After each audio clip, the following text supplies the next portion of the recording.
Welcome to The Explainer. Today, we're going to unlock a leadership framework that comes from one of the highest stakes places on Earth, the cockpit of an elite fighter pilot. So here's a question every single senior leader has asked. You hire the absolute best, the brightest people you can find, you give them a mission, and then somehow the result just completely falls flat. What is going on? This quote, it gets right to the heart of the whole thing. It's about a huge shift in thinking, right? Moving away from just celebrating individual genius and moving towards building a collective power. And that's the core idea we're going to unpack today.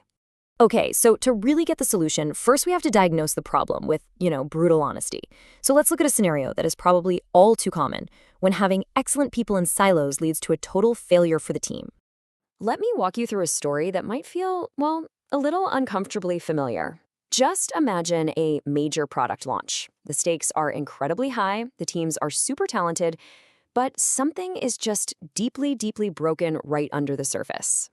The marketing team, they did their job perfectly. They hit their metrics, they generated a ton of buzz, and they made all these promises based on their goals. The problem, they were operating in a total vacuum, completely cut off from the people who were actually building the product. And hey, at the same time, the engineering team was also crushing it. They were shipping this elegant code, technically impressive features, but without that direct line to the customer or to marketing, they were solving problems that nobody actually had. They were creating a product that was brilliant, but totally useless. So, here is the crucial point. This is the big one. Individual success didn't just fail to add up to team success, it actively sabotaged it. Every single team hit their KPIs, but the company completely missed the market. This right here is the anatomy of a mission failure. So, how do we fix this? How do we fix this really dangerous disconnect?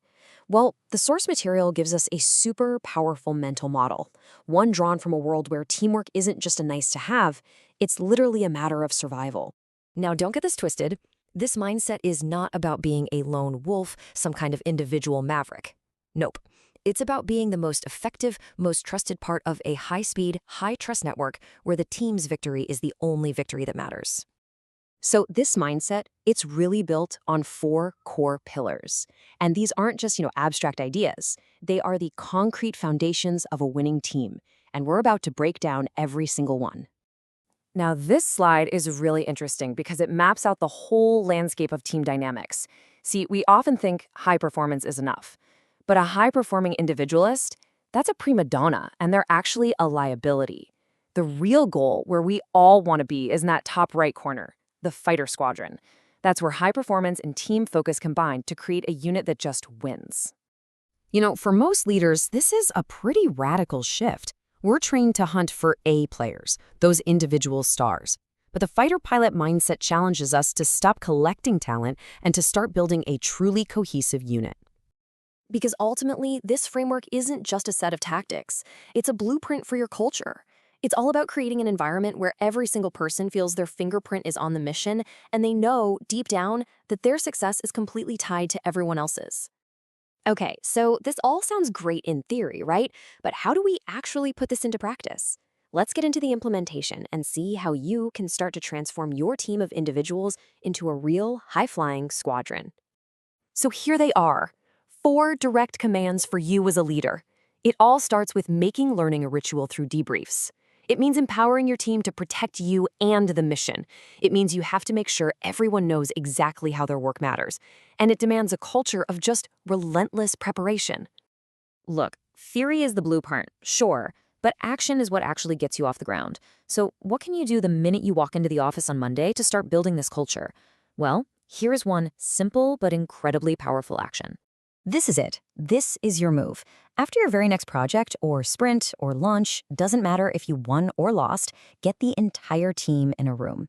The rules are super simple. 2 questions, 0 blame. The goal is not to find a scapegoat. It's to find a lesson that makes the entire team better.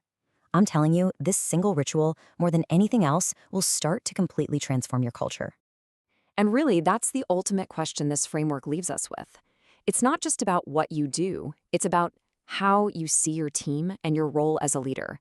The choice you make here, it will determine whether you succeed together or you fail apart.